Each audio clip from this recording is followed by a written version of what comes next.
Week 12 NFL recap. I'm Rick Dolo. That there is VIP. This week was another amazing week in the NFL. I don't know if y'all were tuning in, but I mean, just game after game after game, surprises, ups, downs. I mean, it was just another dynamic week in the NFL, and we're gonna go over all of our picks from the previous week and just how the teams performed. And VIP, go ahead and take us away, man. Oh yeah, it was an amazing week for you. We're gonna start off with the Chicago Bears and the Detroit Lions. The first game from Turkey Day. Hope you did enjoy your Thanksgiving, by the way. The Chicago Bears won 16-14. The Detroit Lions had 10 penalties that set them back. Andy Dalton had 306, 17 yards passing. Goff threw for 21 completions with out of 25 passes. So he had a good average. And he threw for 123 yards. But they couldn't pull off the victory. It was a close game, but Detroit still couldn't pull off the victory. What you got to say about your boys with the victory? Well, thank God they didn't pull off the victory, man. My Bears needed that win. That was like chicken noodle soup for the soul, man. We needed to get that W. And, Andy Dalton's in there now as opposed to Justin Fields with the recent injury of Justin Fields. And, I mean, Andy Dalton's playing pretty good ball, just like he usually does. I mean, he's not the most amazing quarterback in the league, but he can get the job done in certain circumstances. Like you say, he did 317, and man, there's one person I'd like to really point out on that squad. Khalil Mack's not in there right now, but one person I'd like to point out on that squad is Mooney, man. Darnell Mooney is an amazing player, and I think just for the continued success of the Chicago Bears and for them to get a few more wins, which they have the opportunity to do with some of the teams coming up on their schedule, they need to keep hitting Mooney with those deep balls and keeping those defenses opened up so that they can get some things down low and underneath. So just wanted to kind of point out Mooney, man, because he's definitely making an impact with the Bears on offense. Yeah, yeah. So on to the next game. A heartbreaker for me. We have the Las Vegas Raiders and the Dallas Cowboys. God, the Cowboys lost 36-33. Come on, Cowboys. What happened, man? Losing in OT to the Raiders. It was a shootout. It was a shootout. It was Renfro and Jackson that really hurt the Cowboys. Renfro catching all the passes, and Deshaun Jackson still looking like he's still in the youth out there when he was starting with Philly. It was a tough heartbreak loss. We need to get back on track. The defense is not looking like the defense as they were in the beginning of the season. They're starting to let teams just pass on them, run on them. Where's Diggs? He hasn't had a pick in a few weeks. We need you, Diggs. Come on. Pick that ball off. What you got to say about it? Hey man, it was a heartbreaking loss for the Cowboys, but it was a very entertaining game, man. And as you know, I picked the Raiders over the Cowboys. The Cowboys have went 0-4 over the month of November. So I don't know what it is about Thanksgiving or Turkey Day or the end of the year, or maybe it's getting cold outside. They a fair weather team, and they known for choking usually. In the at the end of seasons or at the beginnings of seasons or whenever during the seasons. But hopefully this is not that same recurrence happening again to the Cowboys. Hopefully they can bounce back. Prescott had a really good game, man. What did he do? 375 yards, 2 touchdowns. And Pollard, man, I really like the way Pollard ran that ball back, man. Their kick return guy, he ran that back and gave them a much needed spark in the midst of that game. And I didn't even know about him, but that's a vital weapon that could definitely come in handy for them as the season progresses. As for the Raiders, Derek Carr maintained the game pretty well, 373 yards passing. They were neck and neck. One thing about the Cowboys, they didn't really kick it into gear until the end of the game. Of course, they got a couple injuries plaguing them. So as they get some of their players back, some of their vital players back, I think the Cowboys will definitely be putting out a little bit more. One last thing, the kicker for the Raiders, 5 for 5 on field goals. Yeah, that's a big point because our kicker missed 2 kicks. That's a win. We get those 2 kicks. So I think one was an extra point and one was a field goal. We get those. That's 4 points right there. Game over. But enough of that. Enough of that. That's a heartbreaker for me. Let's move on. Next game, we have the Buffalo Bills and the New Orleans Saints. Them Aints. Woo. In that game, I picked the Bills and you picked the Aints. The Bills won 31-6. Josh Allen had a solid game, throwing for 260 yards and 4 touchdowns. The boy was balling. What you got to say about it? You didn't trust in the Bills. What you got to say? Yeah, I didn't, man. I picked the Saints on this one. That's just because of the decline over the Bills in recent weeks. Simeon and the Saints have been playing some decent ball. They were kind of back and forth, but I had seen a few things out of Simeon that, I thought he was looking okay, but just hadn't really been putting out here in recent weeks. Like you say, Josh Allen put out. He also had 2 interceptions though as well. So, they put out enough. Saints were just outmatched in this game. Bills just an overall better team than the Saints, and they just showed that. I will point out they were without Alvin Kamara. That's their go-to guy on offense, catching it out of the backfield, running it out of the backfield. They did have Ingram, but Kamara is really the go-to guy on that offense. So I will put that in there as part of their downfall for that game. All right, so we'll move on to the next game. We have the Tampa Bay Buccaneers over the Indianapolis Colts. Tampa Bay won that game 38-31. You chose the Bucs. I chose the Colts. It was a close game, man. It was a close game. I believed in the Colts. I think their downfall was they got away from the run. Jonathan Taylor was having an amazing game. And now y'all decided y'all want to play a shootout with Tom Brady. Just because Tom Brady on the other side don't mean you got to throw it like him. Run the ball with Jonathan Taylor. That was what was working. I mean, the boy had yards. Yeah. 5 TDs. 5 TDs, and then you decide that man in the run. What you got to say about the game?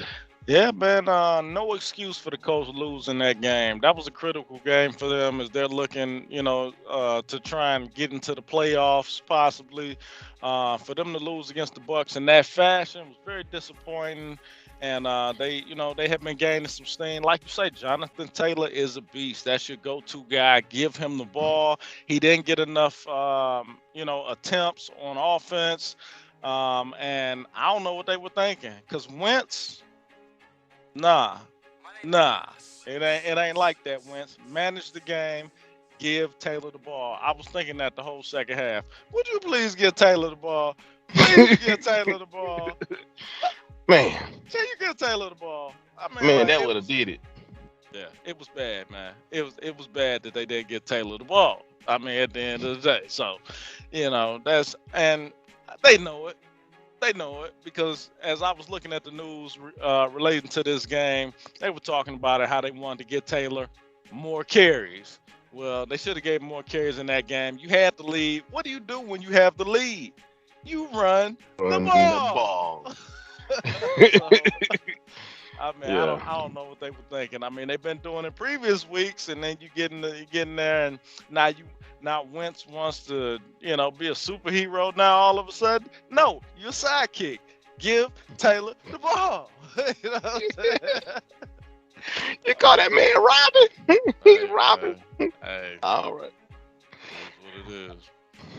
All right, so we'll move on to the next game. We have the New York Jets and the Houston Texans. The New York Jets had 21 to the Houston's 14. We both picked Houston. We thought Houston would be able to be the better team out of the worst two. But they weren't. They were the worst team, made the worst team lose, and they lost.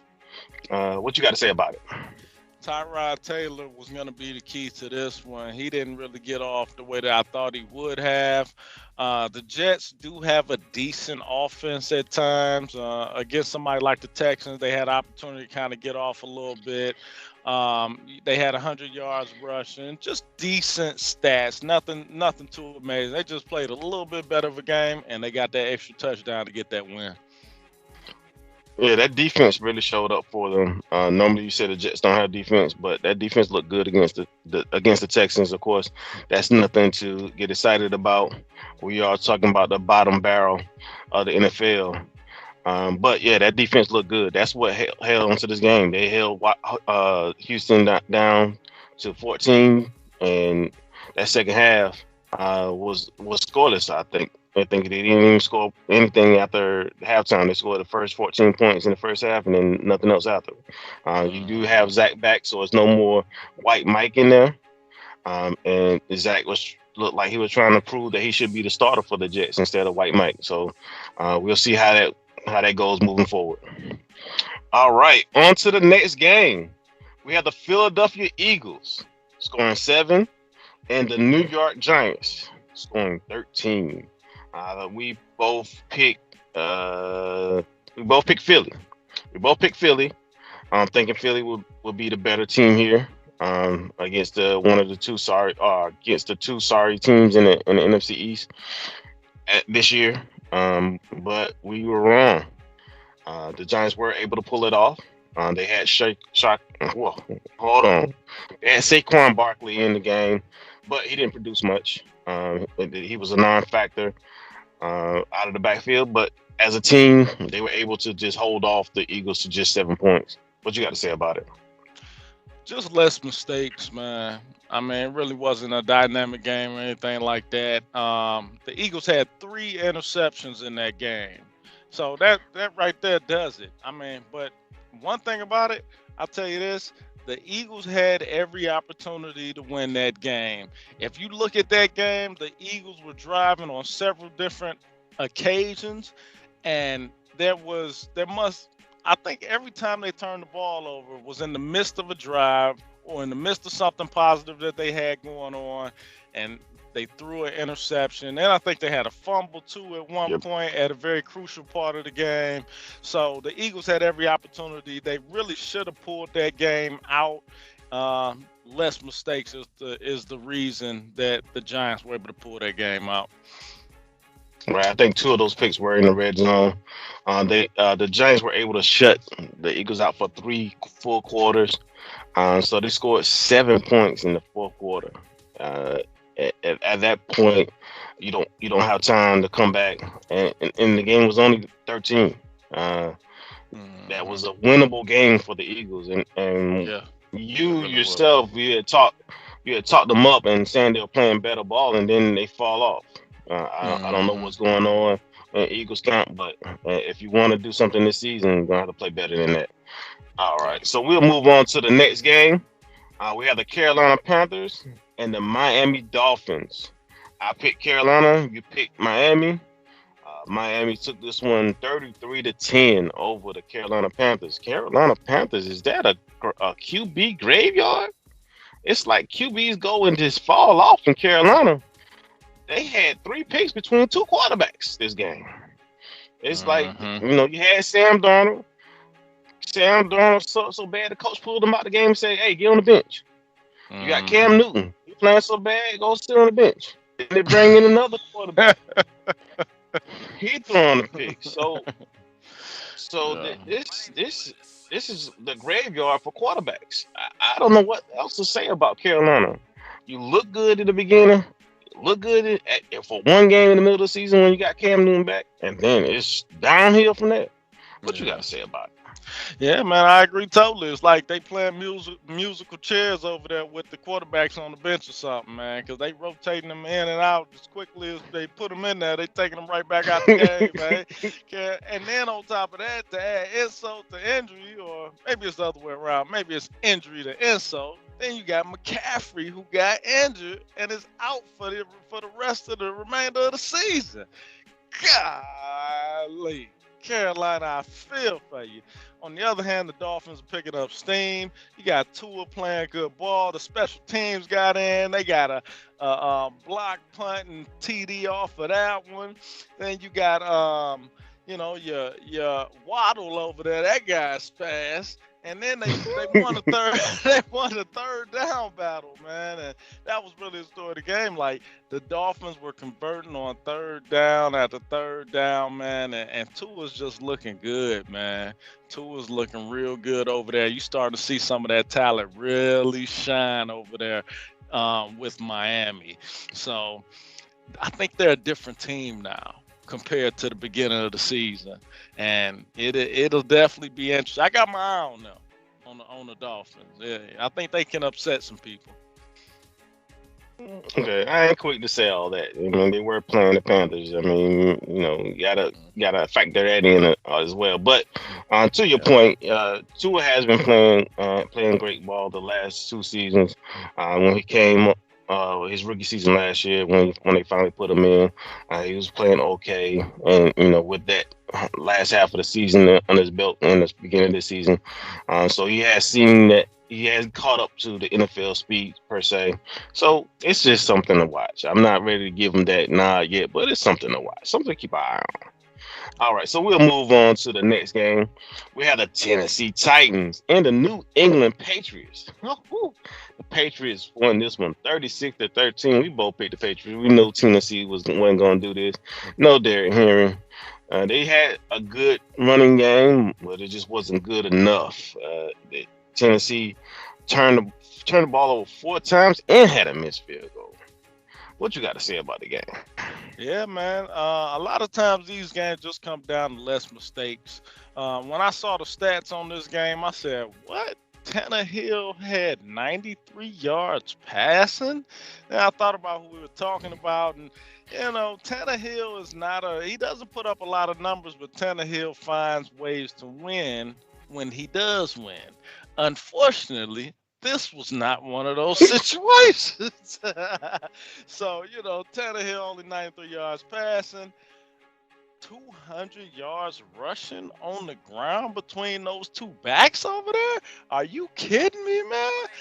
Hilliard and Foreman were looking like Barry Sanders and the bus out there on the same squad, like running for the Titans, like they was trying to keep them in the game, and every time they did something good, Tannehill just threw another pick, like, here you go. Like, did somebody pay this guy to throw the game or something? I don't know what happened, man, but they obviously didn't even want the game, and the Patriots did what they always do. They played a solid defensive game, and they have a very disciplined team that puts out. They're consistent, and they've been playing good ball. And Mac Jones, he's a Mac. Mac Jones is a stud over there for the Patriots, man. So, hey, they got the W. Yeah, Matt Jones has been looking good lately. He's been dropping the ball in the basket, throwing those passes that you see come from your elite quarterbacks, or what you like to call them. Just putting only where his receiver can catch it. So he is looking good. I'm waiting to see what they do in the playoffs. New England has fallen off since the transition from Brady, but this year they looking very good, and they are a team to watch. Mark my words, they are a team to watch come playoff time. All right, on to the next one. We have the Pittsburgh Steelers. Who are the Pittsburgh Steelers this year? The Pittsburgh Steelers versus the Cincinnati Bengals. The Cincinnati Bengals won that 41-10. The Pittsburgh Steelers, get this. Listen up, everybody. I want you to mute everything around you. Mute everything around you. I don't care what sounds are going on. Turn it down. Pittsburgh Steelers are the worst team in the AFC North. The Pittsburgh Steelers are the worst team in the division. We got Cincinnati, Cleveland, and Baltimore all over Pittsburgh. Pittsburgh tied the Detroit Lions. They couldn't even beat the Detroit Lions. Everybody has beat the Detroit Lions, but Pittsburgh. Yeah. And they got Big Ben. Big Ben falling off. Big Ben is Uncle Ben right about now. He making rice. So we got Cincinnati and Joe Mixon running for 165 yards and 2 touchdowns. It might not be the it might not be Joe Burrow at the moment, but it's another Joe. Joe Mixon is out there killing it. What you got to say about it, man? Hey man, yeah, hey, I second that motion. Everything you just said. The Pittsburgh Steelers, they have to find their identity as a team. They are not the team of old. They are not the steel curtain anymore. Like that is not who they are. They have to relocate their identity. They got to turn the GPS out and figure out where the heck they going again, because it definitely ain't the playoffs the way that they playing. So I don't know, man. We're gonna see what they can figure out. I know they're talking about shuffling around that defensive line, and they also made some moves on the coaching side of things. So they're trying to reinvigorate that team and try and get them, really get them to going. We'll see. Stay tuned. Stay tuned. That's all I can say. Yeah, you're right. They not a steel curtain. They more like a shower curtain. And on to the next one. We got the Atlanta Falcons. Come on, man. We got the Atlanta Falcons and the Jacksonville Jaguars, man. So we both picked Atlanta, and Atlanta pulled us on all 21-14. Cordell Patterson, my boy. Cordell Patterson. He out there abusing the defense, boy. What you got to say about it, boy? Cordell Patterson was out there looking like he was a man possessed. What you got to say? Yeah, man. Dump down city. That's what I got to say. The Falcons managed to beat that cover 2 defense by dumping it down. Go look at the highlights. All they did was dump it down, dump it down, dump it, baby. Drop it like it's hot. Just dumping that ball right on down there, baby. Go ahead, run it on in there. That's what they did, man, and it worked. They found the formula for success, and they just went ahead and just pushed that down them guys' throats over there, man. The Falcons whooped up on Trevor Lawrence and them. Trevor Lawrence had 228 yards, 1 touchdown, 1 interception. And, man, Cordell Patterson whooped up on them boys with a bad ankle. He running on one leg. How you Hey, he was out there beasting, boy. How you gonna let this guy run all over you on one leg, man? I don't know, but he was a man possessed out there, and you could tell he wanted that win too. You could tell. Yeah. He was out there like, I ain't letting the Jaguars beat me, Jackson. Like we about to get this W. That's how Patterson was, and he definitely did that, man. He put him on his back, and he took him to victory. All right. So we'll go on to the next game. We have the Los Angeles Chargers versus the Denver Broncos. The Denver Broncos won this 27-7. You did pick the Denver Broncos, and I picked the Los Angeles Chargers. Herbert he threw 2 picks, and he's also the leading rusher. And that's something to say since he didn't gain that many yards. He's your leading rusher. Mm-hmm. Your running backs aren't running the ball well. Your passing game is not well. You got turnovers. Yeah. So, what you got to say about it? Yeah, man, exactly the same thing. That's what I was going to talk about as well, man, is, hey, at this point in the season, you need to find your rushing attack. Like you done had a half a season to figure out your identity on the with the ground game, and it's gonna be difficult for you to consistently muscle out wins just passing the ball when the defense knows exactly what you're bringing. You know what I mean? Like you have to go ahead and get that 1-2 punch, man. I can't come through trying to knock you out and all I got is just one hand. All I'm throwing is right hands. That's a formula for defeat. That's exactly what that is. And that's what we saw, man. And them boys, they got to get it together, man. They got to find some rushing identity, and they got to find a way to stop the run too, cuz I mean, The Broncos had 130 yards rushing between Williams and Gordon over there.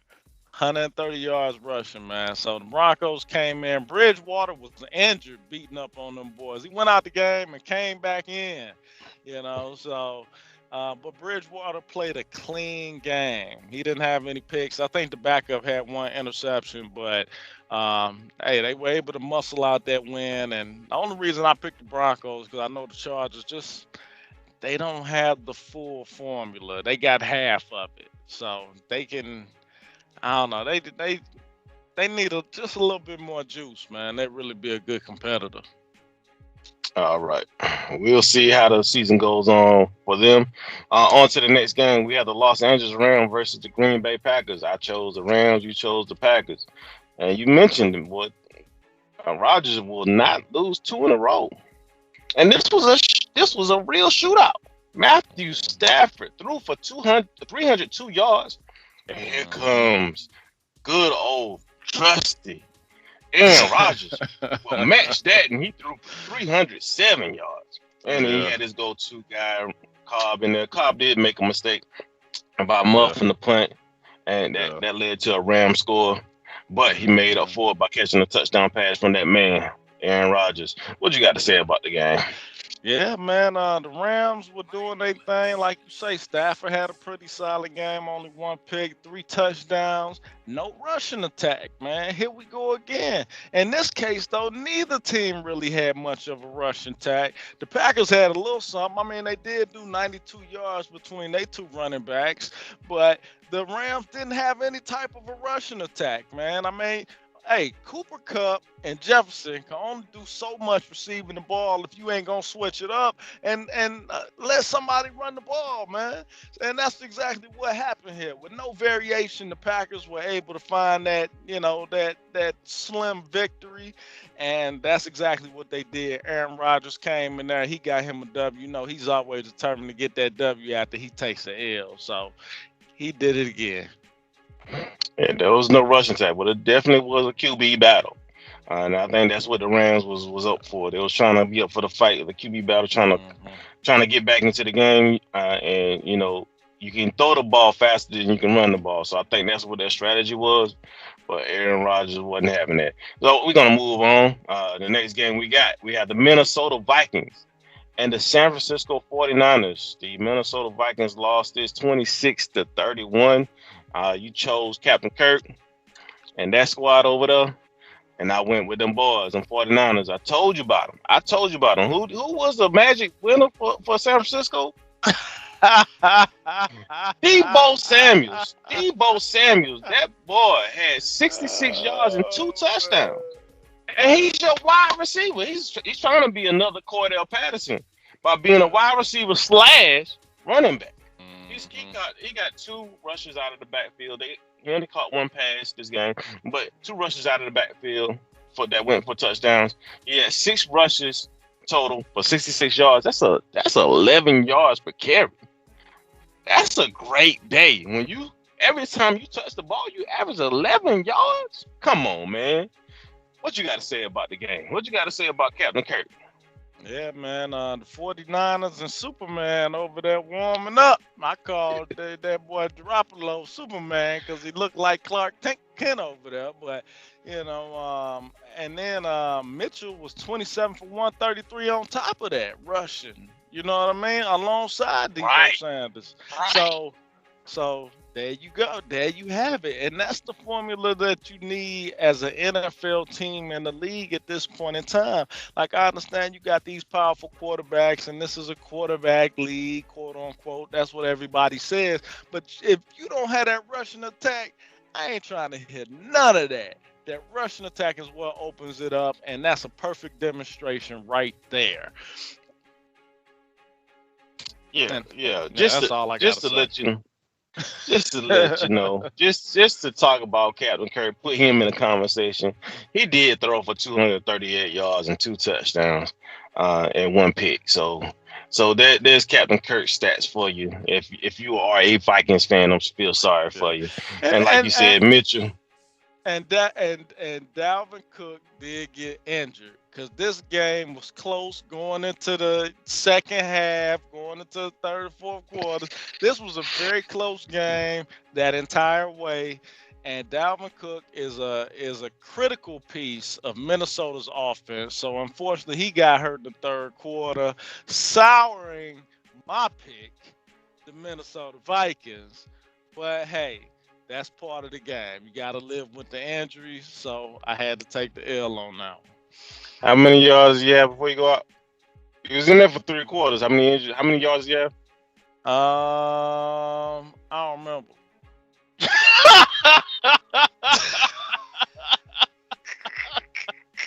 Yeah, okay.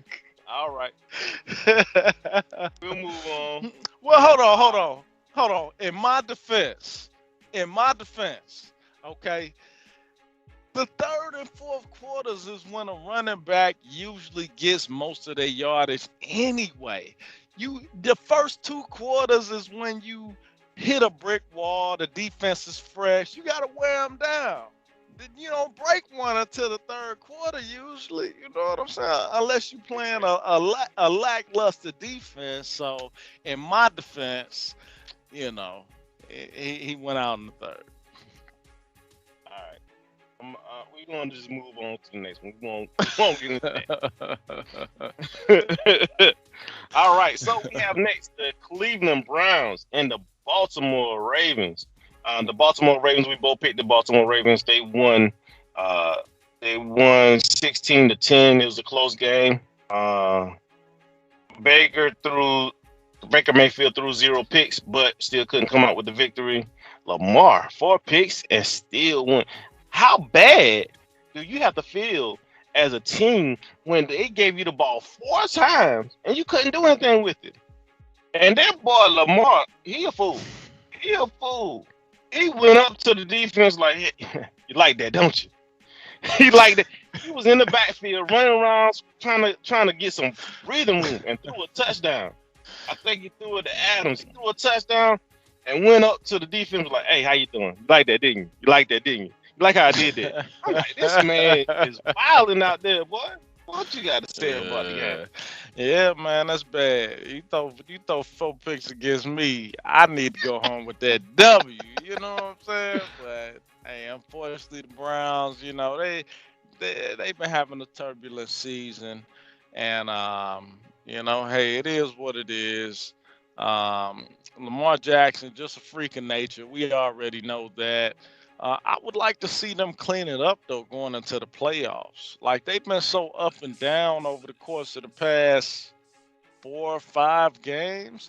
I mean, like, when are the Ravens going to get consistent? You need that consistency going in the playoffs. We talk about the Patriots and how Belichick has that team hitting on all cylinders every game.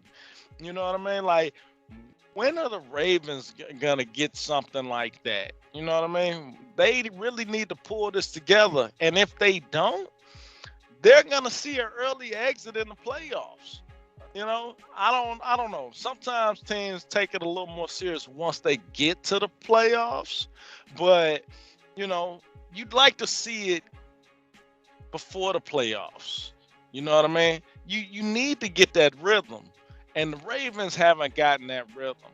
And I really don't like the style of wins that they are getting when they do get wins. But a W is a W. Don't get me wrong. But I would like to see them go ahead and get into a groove as we get closer to the playoffs. And I'll just add one note in particular, based on what you're saying, you want to see him get in that groove, and you're basing that off on that offensive performance. That's what excites the game. You want to see that offensive performance. You got a dynamic quarterback in the backfield. He has weapons to throw to, and so you want to see that offense be dynamic. But it does say something to the team that they're able to turn the ball over 4 times, and that defense still holds it down and keeps you in the game and allows you to win the game and keep them to just 10 points and you're able to score more. So I will say that about the team. So we know their defense is prepared for the playoffs. You just got to get the offense to go with them. Mm-hmm. All right. So we'll move on to the next game. We have the Seattle Seahawks And the Washington football team. The Washington football team held on to a victory by 17-15. Stopped the tie game by stopping them on a 2-point conversion. Where's Russell Wilson? Russell Wilson is not playing as elite as we thought he was. This Washington football team was able to beat Seattle. We both chose Seattle to win this game since they had Russell Wilson back. But Washington held off. They were able to get this victory. What you got to say about the game? Well, I don't know what's going on with Russell Wilson, man. I mean, he did just come back off of an injury, so maybe that injury is still bothering him. Who knows if he'll ever return to 100%? Sometimes, just people don't really come back from injuries. And, he is married to Sierra, I know you seen the way that she was twerking on top of that Cuddy in that video back in the day, like with Ludacris. I know you remember that video. Hey, she did it recently. She did it recently. You know what I'm saying? She hopped on the chair for him. He was in the video this time. Congratulating his baby. Yeah, I might have a hard time throwing a few touchdowns too if I had a distraction like that at home. You know what I'm saying? So, I don't know. Who Good knows? point. Who knows actually what it may be with that offense or with that team, just generally speaking. But I hope they can go ahead and get it together because, we really like seeing Seattle come out there and put out. They've been a reputable team in the league for the past,